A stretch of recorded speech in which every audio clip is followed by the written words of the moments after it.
Chen arrived in America at the age of 23 with $30 in his bamboo flute and a heart filled with hope.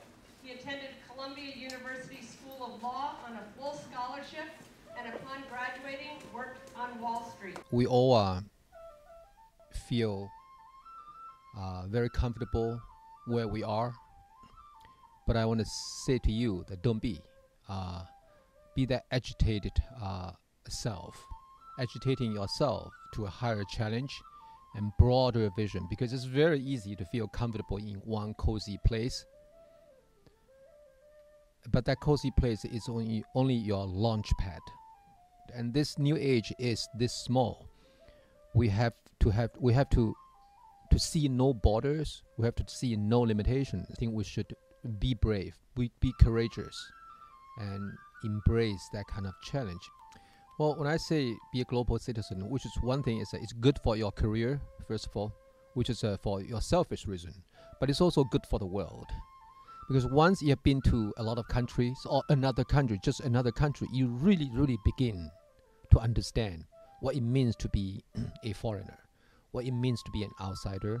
If the Chinese kid in kindergarten age already speaking English and Chinese and French,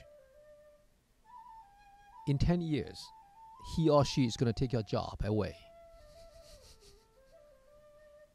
Because he or she is able to speak this language and work in your marketplace. But can you? And he was always the only Asian boy in his class.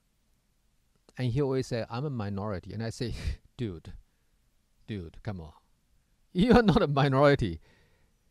Each time we bring you to China, did you see that so many Chinese people? We have too many Chinese people, if anything, right? So you can, if anything, you are a majority. And I don't mean it in a way that is political way or any way. I only mean in the sense that one should have gained our own self-worth. That this notion of minority and majority is only a relative term.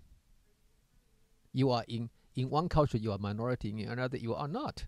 When I was learning English in China as a young man, and at that time you didn't have any tape recorders and any of that, and if you see someone who spoke English, you rush up to them and start practicing English with them.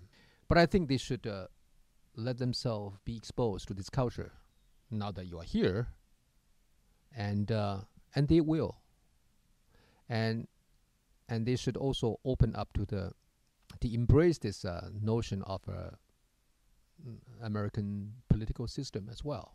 Come to understand that, because once they begin to understand the power of Constitution and American legal system and all that, freedom of speech and all that, the other people who will bring this back. There are two things. I'm a student. I study law, and I find it hard to. Some people will say, well, let's import democracy, to this country and that country, and I think it's a good idea, but it has to be modified to that culture. Law is a outcrop of culture, and the reason why we could, in America, could adhere to constitutional law, adhere to the power of words. I see ourselves, human beings, as these big flowers, right, floating. This is the only thing you see, right? But then if you look under it, and this is stringy stem that goes all the way deeply rooted, and it's really snarly and very ugly. But the flower is so beautiful. And that I see as our dream. And in terms of doing the world, for the children of the world, I am doing... They are my main concern. I doing my best in whatever I can do to reach out to the children of the world.